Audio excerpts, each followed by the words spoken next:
Hello friends, welcome to my new video. রিলেশনের মধ্যে কিছু কিছু সময় সাইলেন্ট হয়ে যাওয়া কেন জরুরি? অনেক সময় রিলেশনের মধ্যে আমরা সামনের মানুষটার জীবনের মধ্যে এরকমভাবে প্রবেশ করে ফেলি, যেটার কারণে সামনের মানুষটা ইরিটেট হয়ে গিয়ে আমাদেরকে ইগনোর করা শুরু করে দেয়, আমাদেরকে সময় দেয় না, গুরুত্ব দেয় না, তার কাছে আমাদের কোনো ইম্পর্টেন্স থাকে না। আর যখনই সামনের মানুষটা আমাদের সঙ্গে এরকম ব্যবহার করে, তখনই আমরা তার কাছে আরও বেশি করে সময় চাইতে থাকি, আরও বেশি করে তার কাছ থেকে গুরুত্ব চাইতে থাকি। আর এটার কারণে সামনের মানুষটা আরও বেশি বিরক্ত হয়ে গিয়ে আমাদের জীবনী থেকে পুরোপুরিভাবে দূরে সরে যায়। তো এর আগের একটা ভিডিওতে আমি এটাই বলেছিলাম, যখনই সামনের মানুষটা তোমাকে ইগনোর করবে, সময় দেবে না, গুরুত্ব দেবে না, তো প্রথমে তাকে বোঝানোর চেষ্টা করো, এরপরে তাকে তোমার ভালোবাসা দেখাও, এরপরে তার সঙ্গে ফাইট করো নিজের অধিকারের জন্য, এরপরে সাইলেন্ট হয়ে যাও।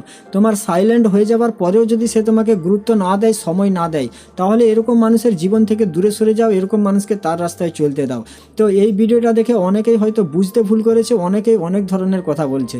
আমার হয়তো তৃতীয় পয়েন্টটাকে সবাই নেগেটিভভাবে ভেবেছে। তো তার সঙ্গে ফাইট করো মানে এটা নয় যে তাকে গালাগালি করো, তাকে উল্টোপাল্টা বলো, কারণ অনেকেই আছে রিলেশনের মধ্যে গালাগালি করে দেয়, উল্টোপাল্টা কথা বলে দেয়। তো এরকম রিলেশনকে আমিও অ্যাকসেপ্ট করি না। আর বেশিরভাগ মানুষ তো রিলেশনের মধ্যে যখনই সামনের মানুষটা ইগনোর করা শুরু করে, সময় দেয় না, গুরুত্ব দেয় না, তখনই শুরুতেই তার সঙ্গে ফাইট করা শুরু করে দেয়। কোনো কিছু না বুঝে সুঝে, তাকে না বুঝিয়ে, তাকে না কিছু বলে ডিরেক্ট তার সঙ্গে ফাইট করা শুরু করে দেয়। যদি তোমার আশেপাশি লোকজন তোমার সঙ্গে কোনো ভুল কাজ করে, তো তুমি প্রথমে কি করবে? প্রথমে তাকে বোঝানোর চেষ্টা করবে, নাকি ডিরেক্ট গিয়ে তুমি তার সঙ্গে ফাইট করা শুরু করে দেবে? একটা কথা আছে না, যখন না সোজা আঙুলে ঘি উঠে তখন আঙুল বাঁকাতে হয়। ঠিক আছে, তো তার সঙ্গে ফাইট করো মানে এটা নয় যে তাকে গালাগালি করো, তাকে উল্টোপাল্টা কথা বলো, তাকে বড় ছোটো কথা বলে দাও। প্রথমে তাকে বোঝানোর চেষ্টা করো। আর কোনো মানুষ এতটাও বোকা নয় যে তুমি তাকে বোঝানোর চেষ্টা করছো, তার সঙ্গে ফাইট করছো, তো কিসের জন্য ফাইট করছো?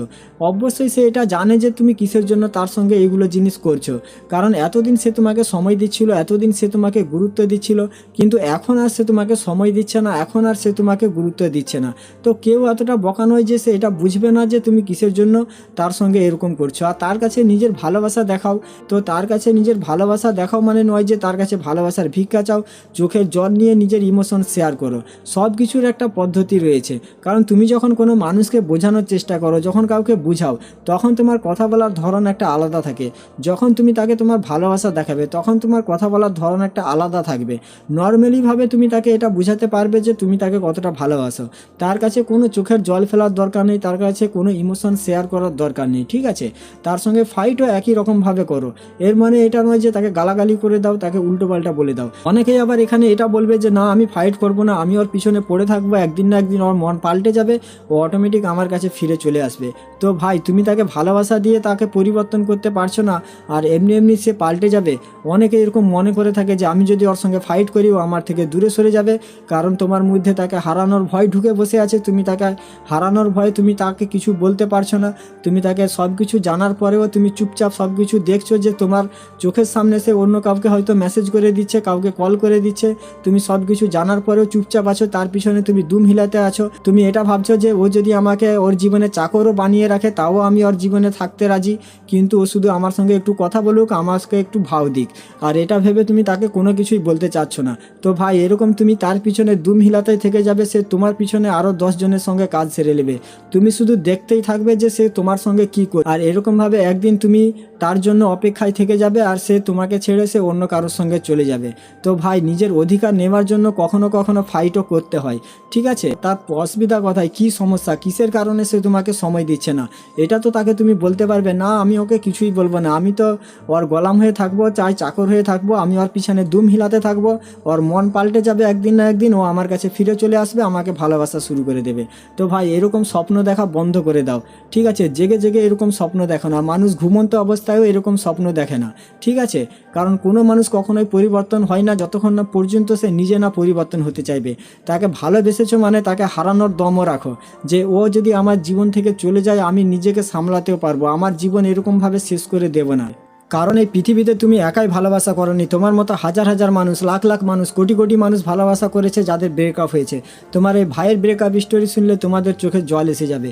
পৃথিবীতে হয়তো 1 লাখের মধ্যে 1% মানুষের এরকম ব্রেকআপ হয়ে থাকে, যেটা আমার হয়েছে, যেটা তোমরা যেদিন শুনবে সেদিন তোমাদের চোখে জল এসে যাবে। তুমি কি তার জন্য কোনো শাস্তি ভোগ করেছো? হয়তো তুমি সাইলেন্ট হয়ে যাবার পরে সে তোমার জীবন থেকে চলে যাবে, তুমি তার জন্য কষ্ট পাবে, কিন্তু তুমি তার জন্য তো কোনো শাস্তি ভোগ করো না, কিন্তু তোমার এই ভাই করেছে। তোমার এই ভাইয়ের ব্রেকআপ স্টোরি যেদিন তোমরা শুনবে বুঝবে সেদিন তোমরা বুঝবে যে ভালোবাসার যন্ত্রণা কাকে বলে, ভালোবাসার শাস্তি কাকে বলে। তো যখনই তুমি রিলেশনের মধ্যে সাইলেন্ট হয়ে যাবে, যখনই তুমি চুপ করে যাবে, তখনই সামনের মানুষটা তোমার ভ্যালু বুঝবে, তখনই সম্পর্কের মধ্যে তোমার ইম্পর্টেন্স বাড়বে।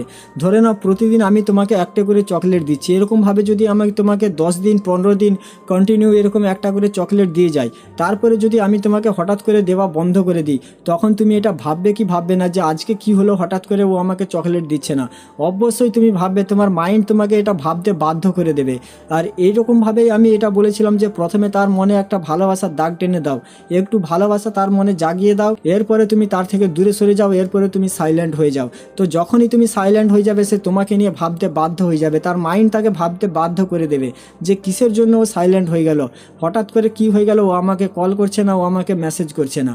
কারণ তোমার মধ্যে তো এটাই দম নেই, তুমি চুপ থাকতে পারছো না, তোমার মধ্যে তো এটাই ভয় ঢুকে বসে আছে যে আমি যদি সাইলেন্ট হয়ে যাই, আমি যদি ওকে কিছু বলে দিই, ও তো অন্য কারোর হাত ধরে চলে যাবে, তাহলে আমার কি হবে?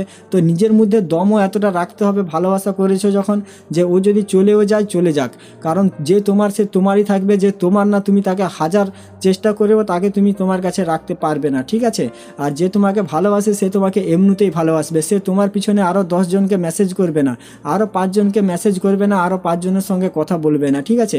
আরও 5 জনের সঙ্গে কথা বলছে, আরও 10 জনের সঙ্গে কথা বলছে, তুমি সব কিছু জেনেও তুমি তার পিছনে পড়ে আছো যে আমি ওর পিছনে এরকম পড়ে থাকি, আমি ওকে দেখাতে থাকি, আমি ওর কাছে হাতে পায়ে ধরতে থাকি, ও তাহলে আমাকে ভালোবেসে ফেলবে, ও আমার কাছে ফিরে চলে আসবে। তো এরকম ভাবনায় ডুবে থেকো না, ঠিক আছে? এরকম ভাবনা থেকে বেরিয়ে আসো আর নিজের কেরিয়ারের প্রতি ফোকাস করো, এরকম মানুষের কাছ থেকে দূরে সরে থাকো, ঠিক আছে?